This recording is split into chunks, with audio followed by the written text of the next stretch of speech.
Hi hello welcome back to లక్ష్మితో lucky channel. ఎలా ఉన్నారు? ఈరోజు రెస్టారెంట్ స్టైల్లో హోటల్ స్టైల్లో చికెన్ గ్రేవీ ఎలా చేసుకోవాలో చూసేద్దామా? అచ్చం ఎలా అంటే అక్కడున్న టేస్ట్ మీకు నేను చాలా ఈజీగా చెప్తా చూడండి. ఫస్ట్గా కళాయి తీసుకుని అందులో 5 టేబుల్ స్పూన్ వరకు ఆయిల్ వేసుకోవాలి. గ్రేవీ అన్నాను కదా, కొంచెం మరి బాగా ఫ్రై అవ్వాలి కాబట్టి ఆయిల్ ఎక్కువ పడుతుంది.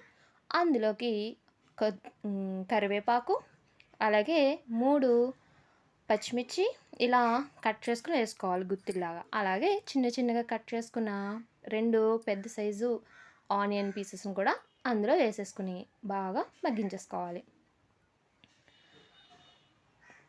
అవి బాగా గమ్ముని త్వరగా మగ్గాలంటే మనం అందరం ఏం చేస్తాం, వెంటనే అందులోకి సాల్ట్ వేసేసుకుంటాం కదా. అంతేనండి, అలా సాల్ట్ వేసేసుకుంటే చాలా ఫాస్ట్గా అయితే మగ్గిపోతుంది. మనకి టేస్ట్ సరిపడా సాల్ట్ అయితే వేసేసుకుని బాగా మగ్గించేసుకోండి. కొంచెం బో గోల్డెన్ కలర్ వచ్చేంత వరకు వేయించుకోవాలి. ఇందులో మనం ఒక పెద్ద సైజు 2 టమాటాలను తీసుకుని ఇలా పేస్ట్గా సిద్ధం చేసుకుని పక్కన పెట్టుకుందాం. సో ఇవి బాగా గోల్డెన్ ఫ్రైగా వచ్చేంత చూసుకుని అందులో ఆ టమాటా పేస్ట్ని కూడా వేసేసుకోవాలి. వేసేసుకున్నాక చూడండి, ఇలా బాగా దాన్ని కూడా ఫ్రై చేసుకోవాలి. ఎలాగంటే ఆ వాటర్ అంతా పోయి ఇలా పైకి ఆయిల్ ఇలా వచ్చేంత వరకు దాన్ని ఫ్రై చేసుకుంటే చాలా బాగుంటుందండి. సో అందులోకి ఒక చిటికెడు వరకు పసుపు, ఒక 2 టేబుల్ స్పూన్లు రెడ్ చిల్లీ పౌడర్, అంటే మీరు కారం ఎంత తింటే అంతే వేసుకోండి. సో నేను 2 టేబుల్ స్పూన్ వరకు రెడ్ చిల్లీ పౌడర్ కూడా వేసేసుకున్నాను. అలాగే అందులోకి ఒక టేబుల్ స్పూన్ వరకు అల్లం వెల్లుల్లి పేస్ట్ కూడా వేసుకుని పచ్చి వాసన పోయేదాకా కూడా దాన్ని బాగా ఫ్రై చేసుకోవాలి. ఇందులో మనం చికెన్ని బాగా శుభ్రం చేసుకుని పక్కన పెట్టుకున్నాం కదా, అది కూడా అందులో వేసేయాలి. చూడండి చికెన్ ఎంత ఫ్రెష్గా ఉందో. బాగా క్లీన్ చేసుకుని అందులో వేసేసుకుని బాగా అదంతా కలిసేలా తిప్పుకోవాలి. ఫస్ట్ టైం కానీ నా ఛానల్ ఎవరైనా చూసినట్లయితే మాత్రం నా ఛానల్ని తప్పకుండా సబ్స్క్రైబ్ చేసుకోండి. అలాగే మీకు మరిన్ని వీడియోస్ మీరు చూడొచ్చు. అలాగే అందులోకి వాటర్ పోసేసుకుని ఒకసారి అటు ఇటు కలిపేసుకుని మూత పెట్టేసుకుందాం. చూడండి, మూత పెట్టి తీసిన తర్వాత ఎలా ఉందో, ఇంకా చాలా వరకు కొద్దిగా వాటర్ అయితే ఉంది కదా.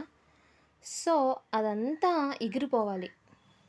ఎలా అంటే కింద మాడు కడుతుంది చూసారా, అలా అలా మాడు కట్టాలన్నమాట కూర.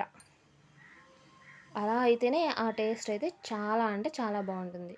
చాలామంది కర్రీ కొద్దిగా మాడిపోతుంది అని అనుకుంటారు, కానీ ఈ చికెన్ మాత్రం మాడవలసిందే కింద. సో దాంట్లోకి గరం మసాలా 1/2 టీ స్పూన్, అలాగే 1/2 టీ స్పూన్ చికెన్ మసాలా కూడా వేసేసుకోవాలి.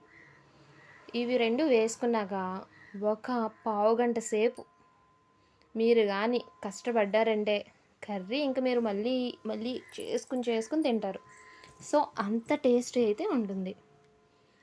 ఎలా అనుకుంటున్నారా? ఇంక దాంట్లో ఏమీ వేయవసరం లేదండి. మీరు అలా తిప్పుతూనే ఉండాలి.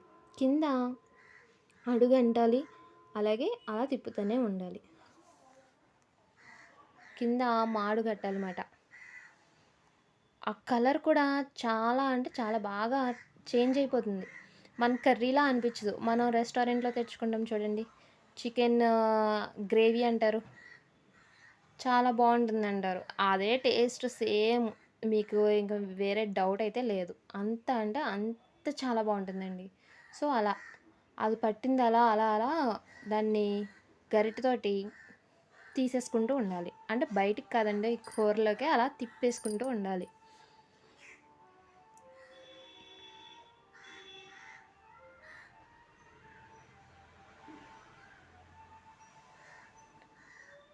చూసారా ఆయిల్ కూడా ఎలా కనబడుతుందో?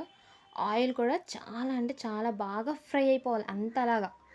సో కింద మాడగడుతూనే ఉండాలి, మీరు తిప్పుతానే ఉండాలి.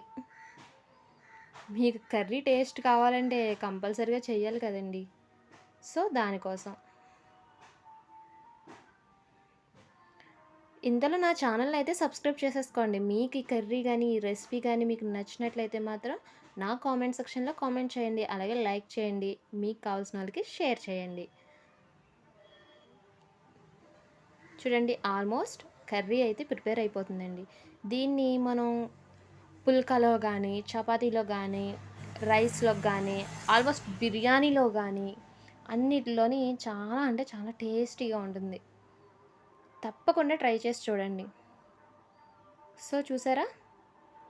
గ్రేవీ అయితే రెడీ అయిపోయింది. అసలు మనం తీసుకున్న ఆనియన్స్ కనిపించట్లా, టమాటో పేస్ట్ కనిపించట్లా, అందులో మనం వేసుకున్న ఇంగ్రీడియెంట్స్ కనిపించట్లా. అంతలా ఫ్రై అయిపోయి కుక్ అయిపోయినాయి. చూసారా? అంతేనండి. సర్వ్ చేసుకుంటే మన చికెన్ గ్రేవీ అయితే రెడీ అయిపోయింది. And thank you for watching.